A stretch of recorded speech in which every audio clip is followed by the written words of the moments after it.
Hello and welcome to Fireside Fairy Tales on Varietal Literature's YouTube page. If you've never been here before, we're a group of writers from Vancouver who just enjoy narrative. And if you're wondering why I keep swallowing, I had to do some soldering on my mic today, which I accidentally inhaled a cloud of flux, which you're not supposed to do if you know soldering. So occasionally there will be some coughing as I deal with my mistakes. But don't worry, I'm fine. It's only really a problem if you do it all the time, and I don't. Anyways, what we're doing tonight is Fireside Fairy Tales, and that is where I read to you old folk tales and fairy tales by Fireside, adding in a little bit of sound effects, like an old radio show. And mostly we just sort of enjoy short and long tales. And tonight we're looking at German folklore, about everything beneath the surface, what lurks below the waterline. And mostly we're going to be looking at spirits and, spirits that behave like monsters, frankly. We'll get a little bit more into it in my introduction here, but that's the basics. I just want to add that if you are tuning into this not live, down in the description below there will be little timestamps for all the stories we read tonight, of which there will be 6. Unless we run out of time, it might be a little less. And you can use those to jump ahead. If you don't care about the introduction, if you don't care about any of this, just go down to the description below and jump ahead to wherever it is that interests you the most. I see GS is in the chat, says good evening GS. Okay, so the other thing I want to say off the top is content warning. I don't explicitly make this show for kids, but I also don't go out of my way to make it not for kids. Like, I'm not trying to be edgy here, but the stories are not necessarily always suited to kids in a modern sense. And these ones, I would say, really ride a line. They are probably not even for some adults. We're going to be talking about German water spirits. And one of the things that we'll see kind of ties them together is at least the masculine coded ones are jerks, to put it lightly. Murderous, abusive, control freaks who do terrible things, particularly to women, but not exclusively. So just as a content warning ahead of time, there is, some clearly bad behavior in these stories. I will say, to the credit of the stories, it's not framed as anything good. And you might say, of course it's not.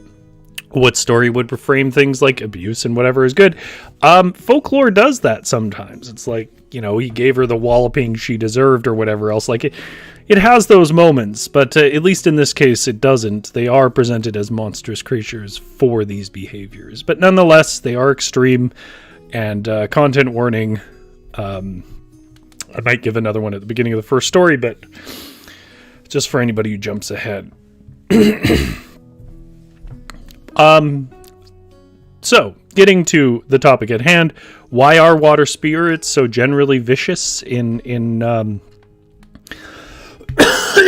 because over the last couple of weeks, I've been looking at various characters from folklore, dwarves and dragons and kobolds and things like that we have modern iterations of, and usually the theme is they're not as bad as they are in modern times.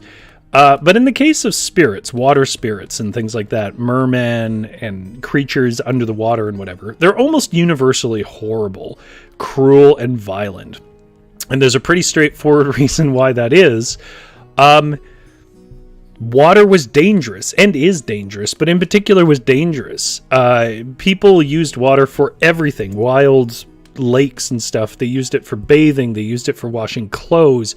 They collected water from the lakes for their own cooking, for cleaning, for everything. You fished it for food. Like, you spend a lot of time on the water, and as a natural sort of result of that, sooner or later somebody flips in or goes out there drunk and whatever else and drowns. And then, because they don't have the resources really to find people They just disappeared, or pieces of them would wash up days or weeks later further down, and they were left to sort of wonder why that would be.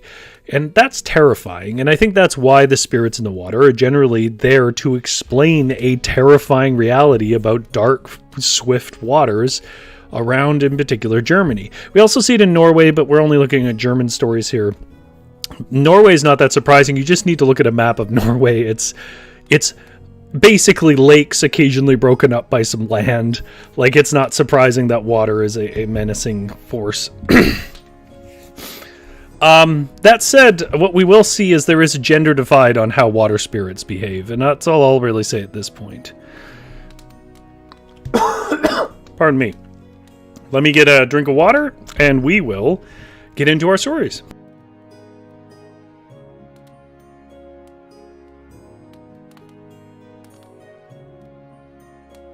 I'm going to take down the volume of the music just a little bit.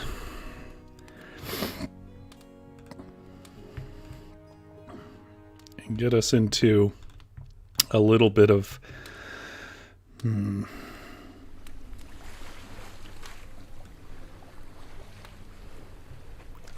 water.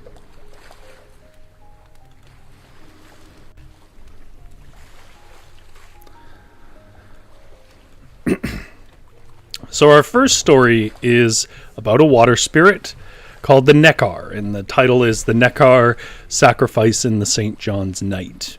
It comes from a collection of translations by Jürgen Hubert, who you can support on Patreon in the pinned comment below. And a reminder, if you didn't watch the intro, there is a content warning on these. This is basically the story of a serial killer. And the next few stories are pretty violent and abusive. So heads up.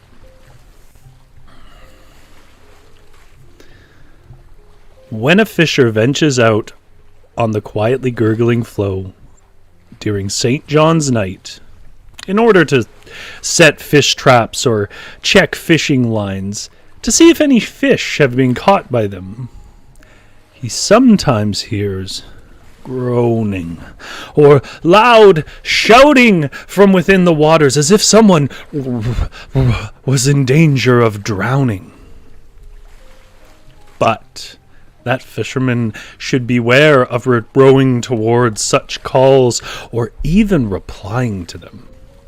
For it is the spirit of the Neckar himself who searches for a living soul during the night and wants to attain power over it. And when someone follows that call, they will be pulled into the depths, and then the empty boat floats downriver through the silent night to the abodes. Hopefully that is not the case, that I'm having connection problems, but carrying on in case you missed that. But if a child of men were to have the desire to refresh their bodies during the balmy night with a cool bath, then they, man or boy, should readily pledge their souls to God. For if God does not take them into his benevolent protection, they are doomed beyond the hope of rescue. For they are grabbed by their feet and dragged down into the cold bottom of the river.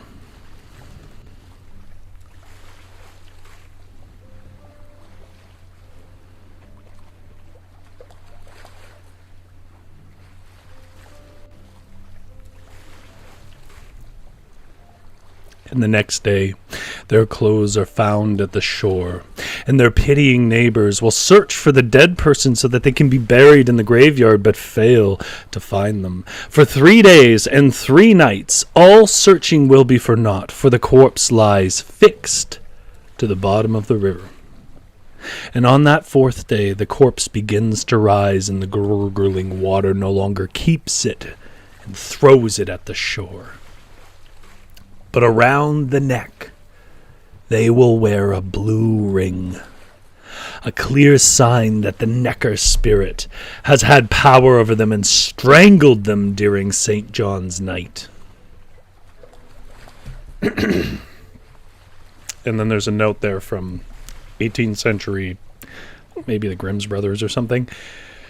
That is, honestly, the commentary from 18th century collectors is not usually accurate, so it's not worth reading. But there we go. There's the first sort of one hell of an impression to be given of the water. Just imagine being a kid, being told the story of Neckar and the St. John's Night. Now, for whatever reason, St. John's Day seems to be a focus. And so we're going to carry on into our next story, which is a similar story.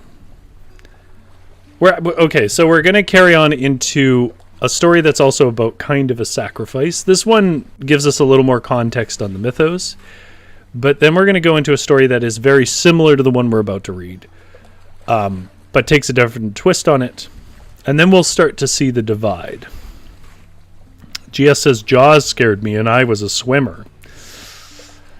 Well, buckle up, because if Jaws scared you, there's some scary stories in here.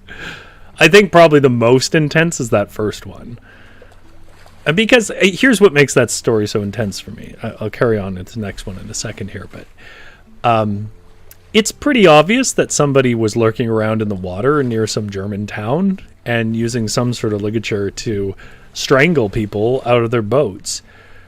And, you know, I think there are a lot of stories where it's like some monster or fae or fairy. It's pretty obviously just somebody murdering people. You know, like what would Son of Sam be if you didn't have forensics? You know, that kind of thing. Anyways. Our next story is called The St. John's Day Sacrifice. It also concerns water spirits doing nasty things. So content warning. And it comes from a collection of translations by Jürgen Hubert called Sunken Castles, Evil Poodles, who you can support down in the comments below with his Patreon link. In Donborg, a village near the town of Barbie, a local church sunk beneath the ground one day. At the spot where this occurred,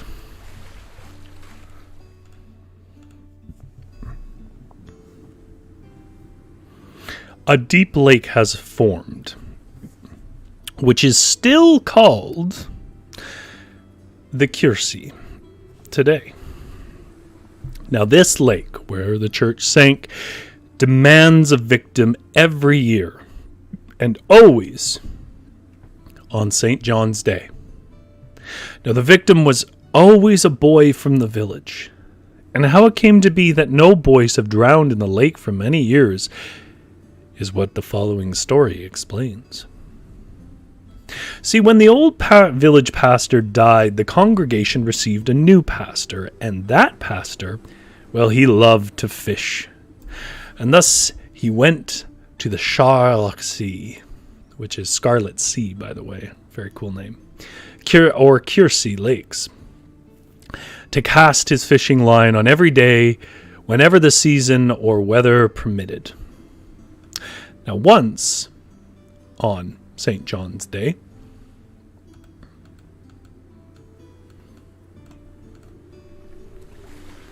he sat on the shores of the lake and enjoyed his fishing. And everything was quiet around him. And then he saw how two large fish appeared out of the waters, and they spoke. One said to the other, "The day and the hour has come, but the boy is missing." The pastor was so startled by what he had seen and heard that he hurriedly retrieved his fishing line and prepared to go home. But at that moment, a boy from the village approached the lake. The pastor asked him where he planned to go, and the boy answered that he wanted to bathe in the Kiersee. When the Honorable Reverend, of course, had gone home. Now, it doesn't explain it in the story, but just so you know, the boy is like, you know, doesn't want to be indecent around a holy man. He's going to get naked and swim. That is the subtext here. Now the pastor had to think about the words of those fish, and had an ill premonition. So therefore he decided to prevent the impending misfortune if it was ever in his power to do so. And so he thus told the boy that he did not want to go home yet, but lay down in the grass and read for a bit. But the boy should thus fetch him a certain book from his home. The boy thus went to the parish house and asked the pastor's wife for the book. But when he returned with it, the pastor told him that he had brought the wrong book and that he should go back to the parish house, get the correct one this time. So the boy immediately rushed back to the parish house. And when he returned with the book, the pastor again told him, no. That book was not the right one. So then he sent the boy, who was probably getting annoyed, to the parish house for the third time. This time when the boy came to him with the book, the pastor told him that this was the right one, and how he wanted to lie there and read it for a while.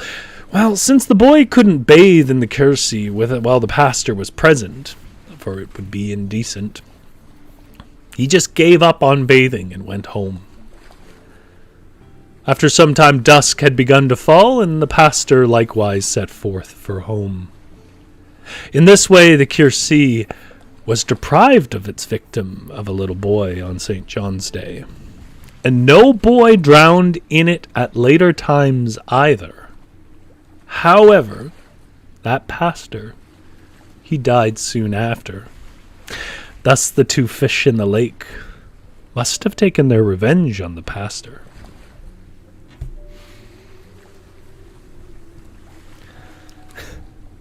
The next story is similar. It's also about a lake that demands sacrifice and their attempts to stop that. This is called Nixie in the Lake near Wanzka. And it comes from a collection of translations of German folklore by Jürgen Hubert, who has a Patreon link in the pinned comment below.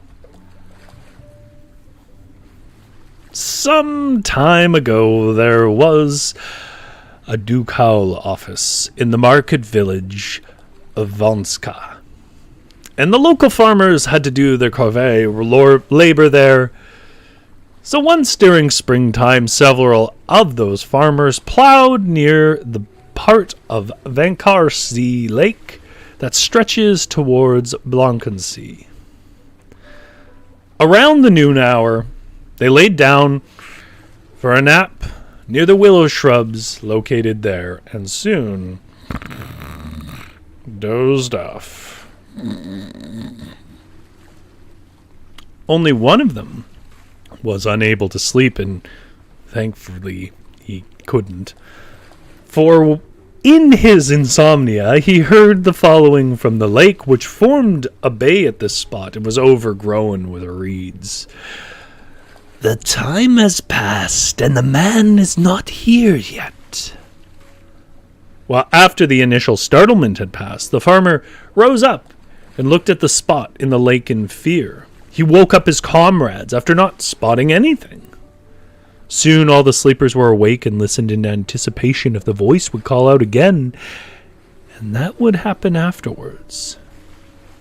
And soon the call repeated, "The time has passed, and the man is not yet here."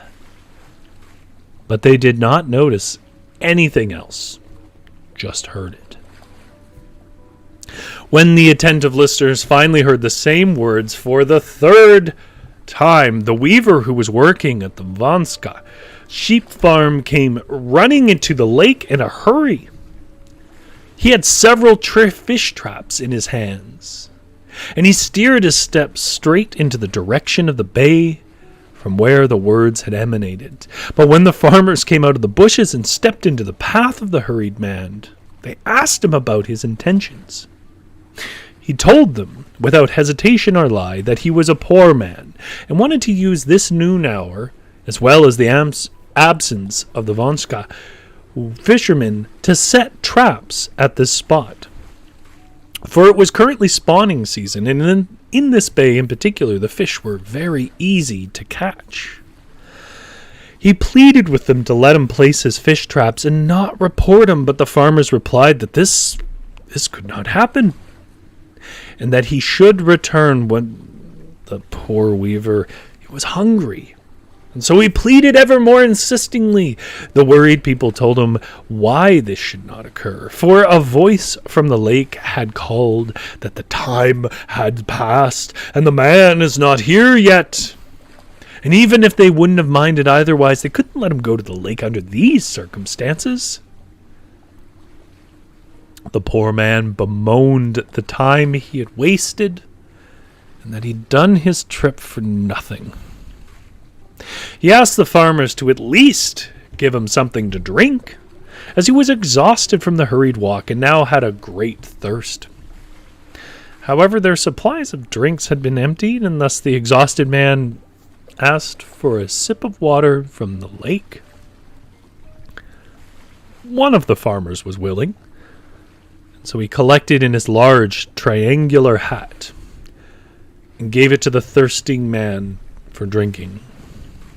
And as soon as his thirst was quenched, that poor farmer died and dropped to the ground. The farmers now claimed that he was the man who had been called by the voice from the lake.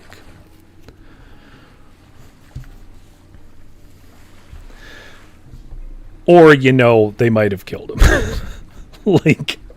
This could just be stories of people getting away with murder. Gia says must have because there's no other possibility. Okay. Now we're going to take a bit of a side path here. And we're going to look at something. Well, we're going to look at a merman is what we're going to look at.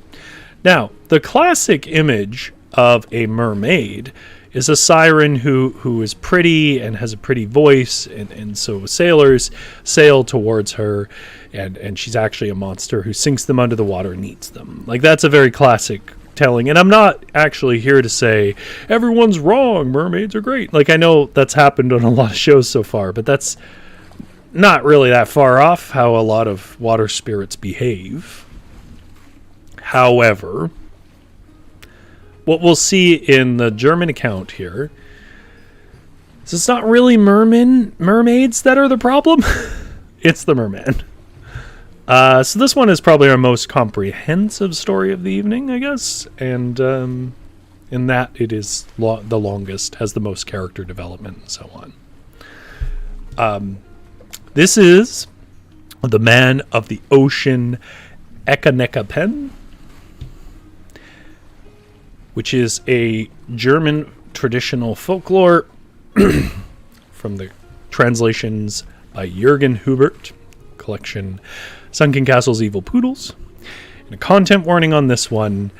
This one involves non-consensual romance. Not quite sexual assault, but not good. So, content warning. There was once a ship sailing for England. On the way there was a heavy storm which made the sailors so fearful that they believed the ship would sink to the bottom.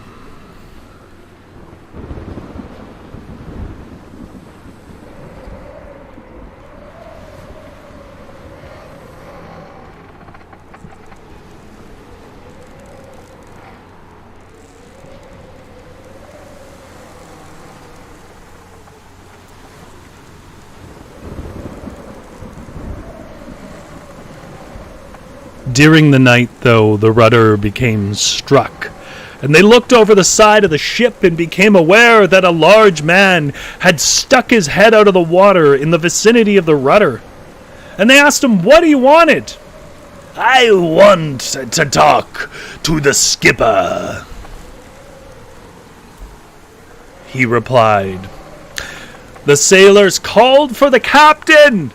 And the captain came up and looked over the side as well and asked the man, "Who are you? And what do you want? I am the man of the ocean. My wife lies in childbed and demands that another woman come to help her with the birth. My wife sleeps and cannot come, the skipper replied. She must come, the merman shouted. Otherwise, my old ball and chain will make an even greater ruckus, create an even worse storm and rougher sea, and you will all sink to the bottom. I will come immediately, called the skipper's wife, who had heard the stakes of the situation. Nobody should be left in distress when others can help them.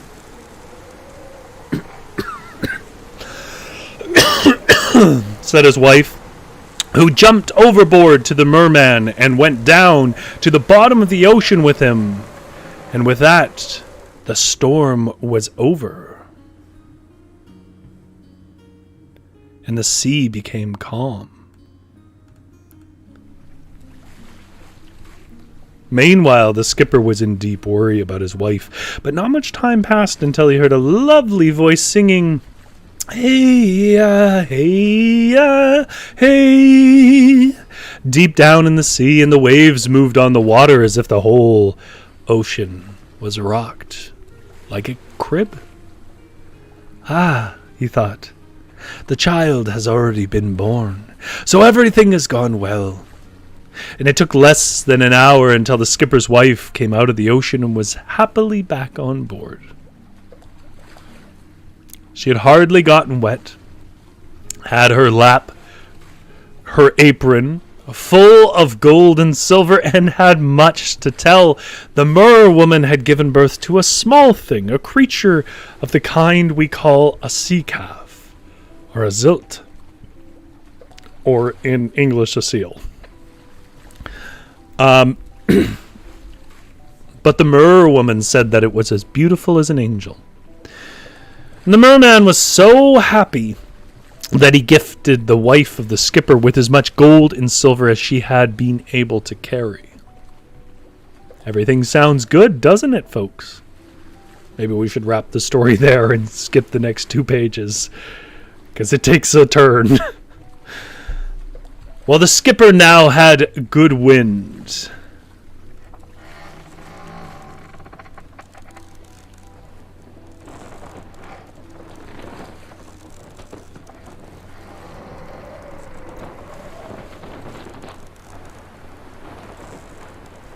And completed his journey quickly, and sailed back to Zilt with his wife and money. However, when he traveled back out to sea, from then on, he always left his wife at home, as well as money.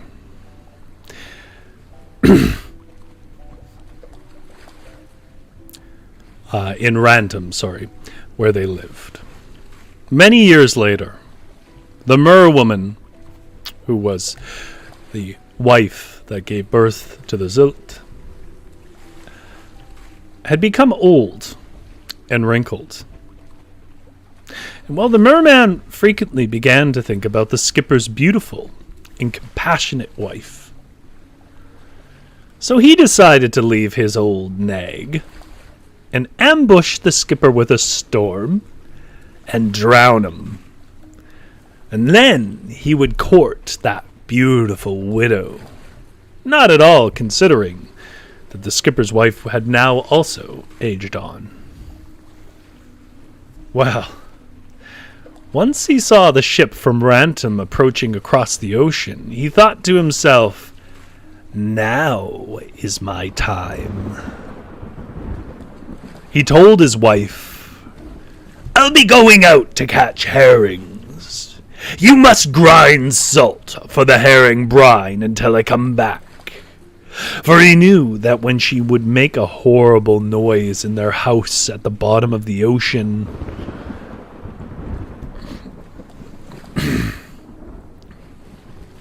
when the skipper from Zilt came close to them, a huge maelstrom had already formed in the waters, which caused them to sink.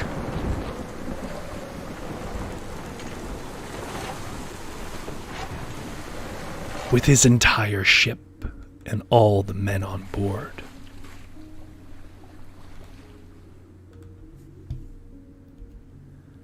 Meanwhile, that evil merman swam to Zilt and walked on land in Hernum.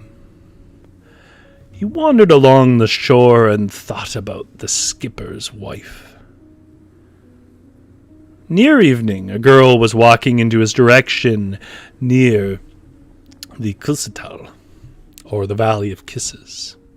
He thought that it was the skipper's wife, but it was his daughter, who looked very similar to the mother whom he had sought. He then changed his appearance wholly and dressed like a Ziltian sailor. But he behaved like a late-night reveler and immediately started to court the girl. She became embarrassed and grew fearful of him. I mean, that's accurate. But he put a golden ring, on each of her fingers, then tied a golden chain around her neck and said, "Now I have bound you, and you are my bride," while she wept and pleaded with him to let her go. But she didn't give him his golden rings and his chain back, which is weird. They're like trying to make her culpable in this. He spoke to her. "I like you. I must have you. Do you like me? You shall have me. If you don't, you will get me anyway. Wednesday we shall have a feast, but if you can say what my name is, then you shall be free and rid of me." Then he let the maiden go. She promised them that she wanted to give him her reply the next evening, though she thought she would learn the name of her suitor from somewhere, but wherever she asked, nobody knew of him. Finally, she returned to the beach. The following evening, mostly just to weep. But while lost in thought, she walked further and further until she reached Torsek, near Hernum. And then it seemed as if she heard someone singing within the hill. So she stopped talking and listened. Walking, rather.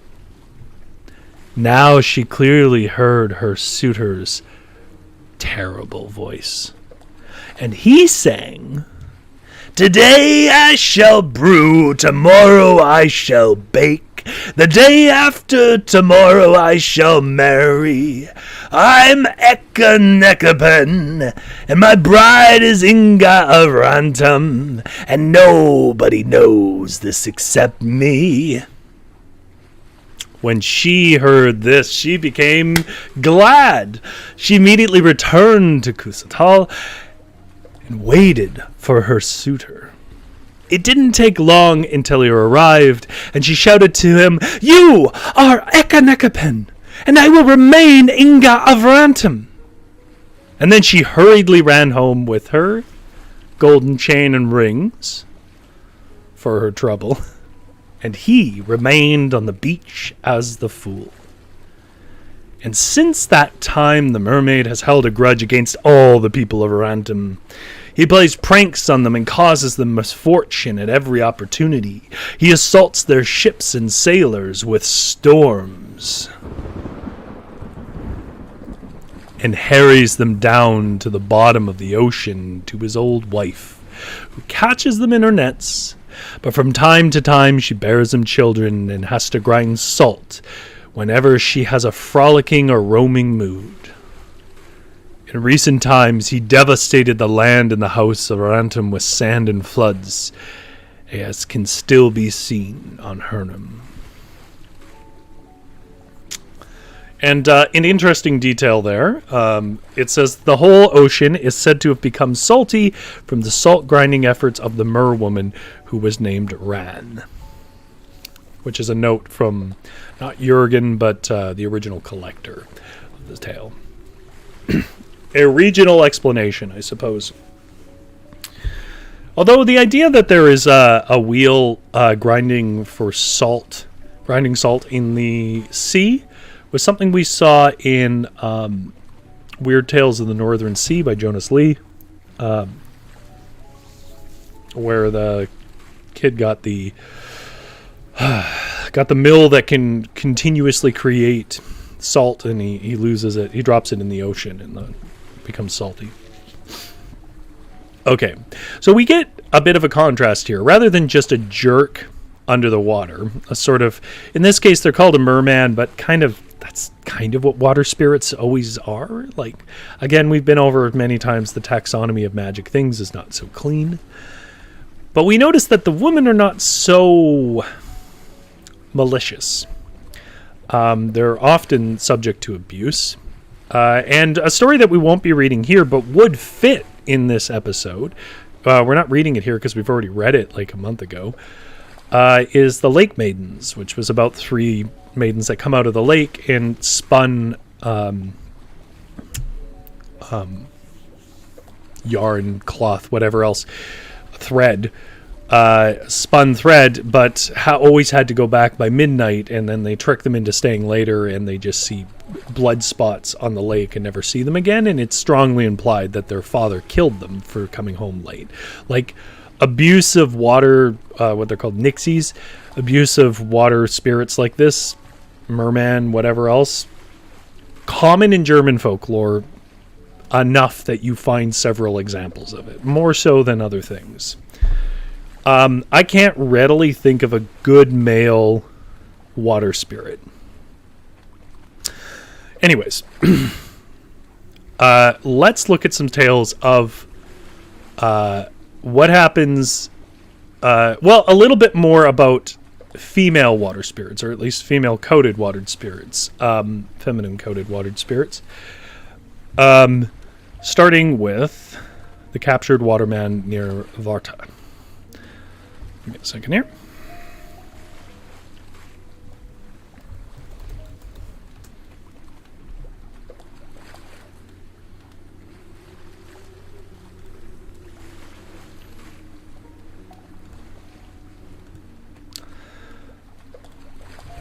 Which is kind of what our last 2 stories will be about. I really like the last one. It's the most cheerful of the group.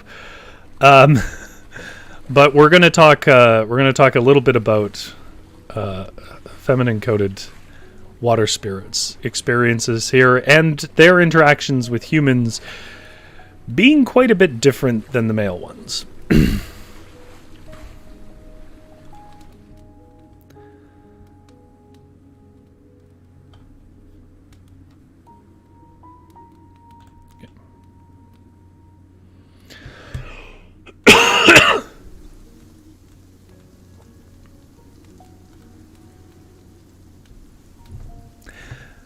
Our next story is called The Captured Waterman near Wartha.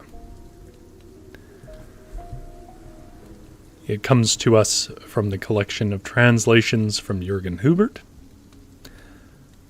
called Sunken Castles, Evil Poodles.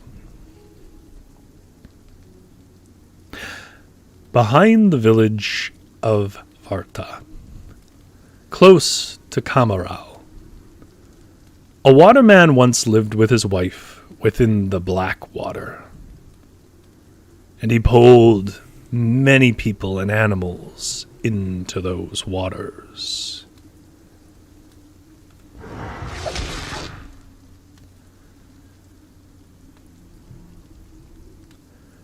At one time,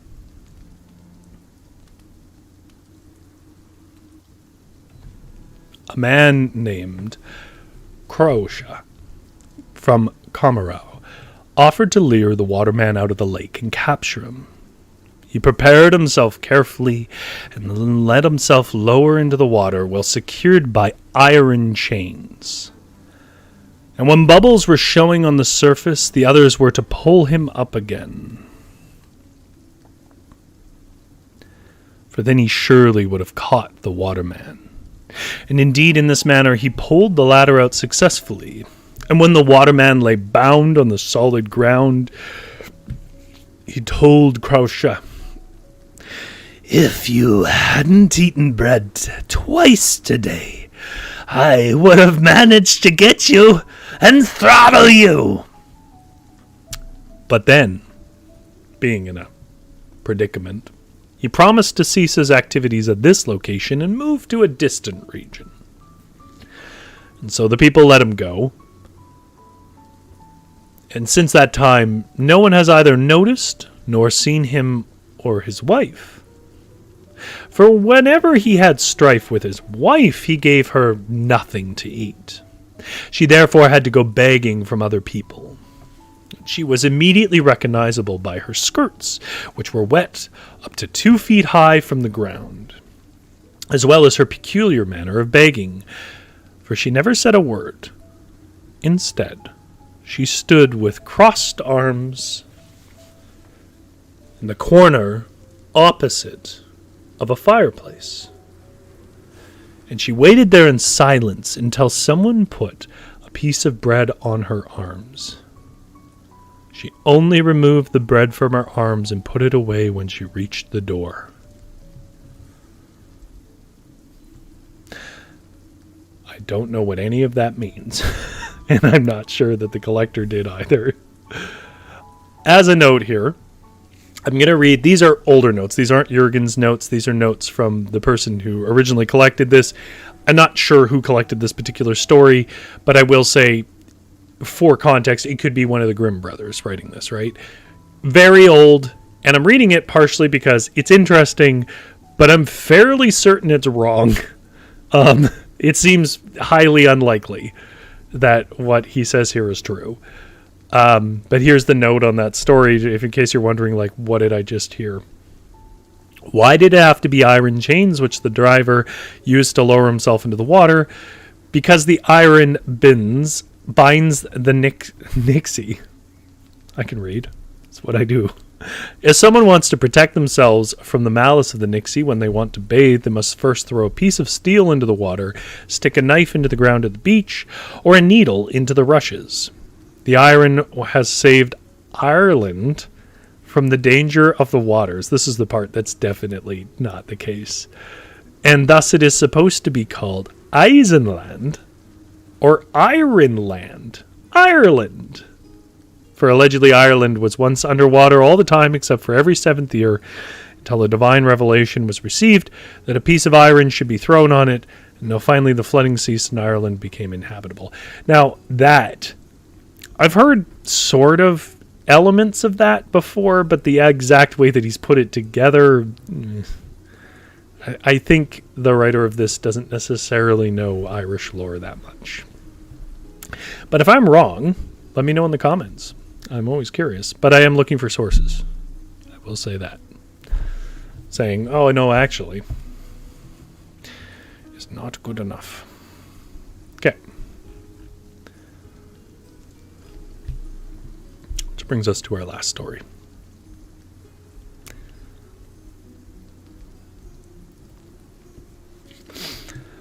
Not to be confused with the story we read before, the Lake Maidens, this is called The Three Maidens from the Lake. It comes from Sunken Castle's Evil Poodles, a collection of translations by Jürgen Hubert, who again, you can support at the Patreon link in the pinned comment below. This one, though, is of a slightly different type than all the other stories. This is the only story we are talking about this evening where the female-coded water spirits where there's no male counterpart in play.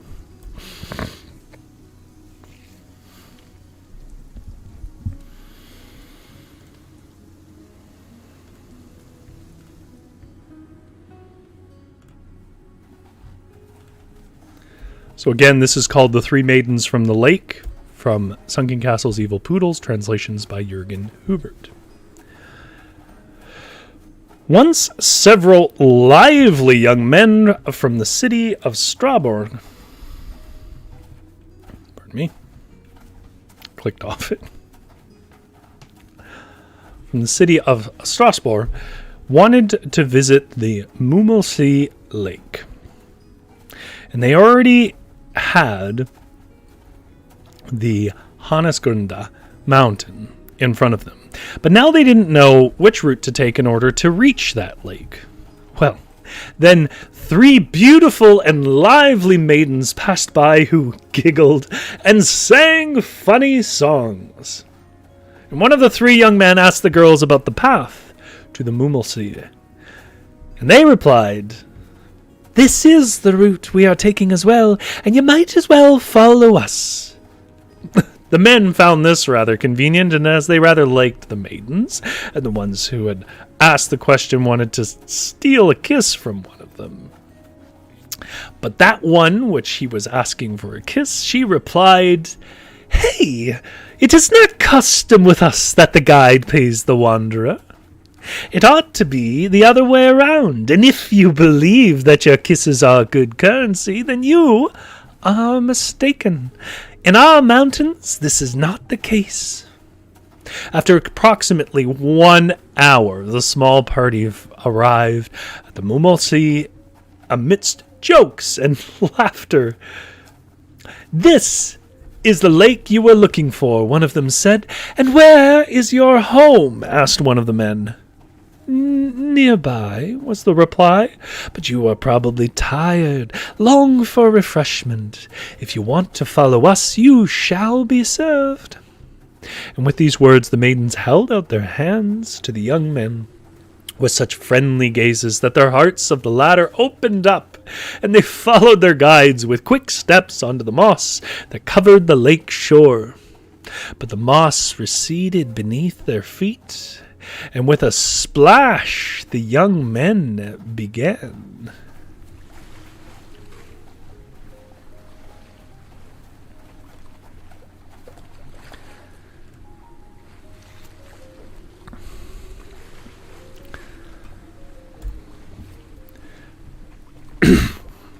The young men were in the water along with the maidens.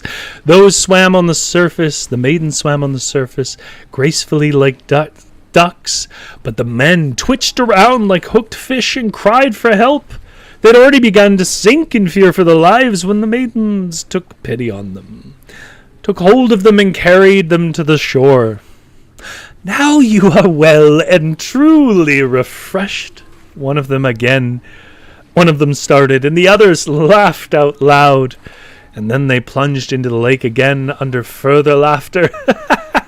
"If you have air again to visit us," they called out to the young men while submerging, "you should know that our home is here in the depth.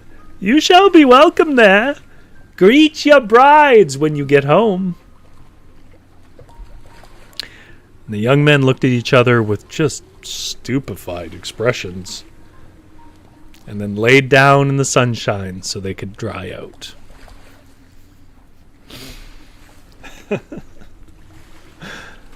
I really enjoyed that story. That story made me laugh several times when I read it. It's so charmingly sassy. And it is a nice break from, like, his stupid old wife that he starves, begs weird, to, he killed his daughters for coming home late or whatever, to just see joyful and somebody to be like, "Your kisses are not welcome."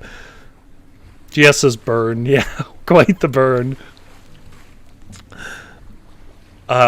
It's charming. I appreciated that story a lot, personally. All right. Well, let me poke that fire a bit. Get it going good. That is the end of our video for this evening, or stories for the evening. That's German folklore about what lurks beneath sort of monstrous things under the water, and not so monstrous things, like the young ladies there. Again, if you enjoyed this episode, please consider giving it a like. It definitely helps. more than I'd like to admit. I wish I didn't have to ask, frankly, but truthfully, likes make a big difference. If you like just this stuff in general, if you like hearing stories, or on Thursdays we sort of write stories together and play solo tabletop RPGs with the chat here. If any of that sounds interesting to you, consider subscribing to us. We just passed 100 subscribers. This is our birthday week. I didn't mention that at the intro. The channel's been going for 2 years now. And it's also my birthday on the Saturday. I had originally, when I started this series, started it on a Thursday, which was my birthday 2 years ago. So my birthday always kind of lines up with the channel's birthday. And if you're like, hey, if you've been with us for a while and you're like, I've enjoyed the content, consider buying me a coffee. Of course, only if you're able. The main thing that I enjoy is having people, share in these stories, but I do have costs. So if you're able and interested, down in the description below will be a link to a coffee where you can buy me a coffee. Beyond that, my name is Rory, and I will keep the fire warm for you and you, GS, and all of you who lurk out there. And we will be back next week with more wonderful folk tales. Get a good sleep. I'll keep the fire going.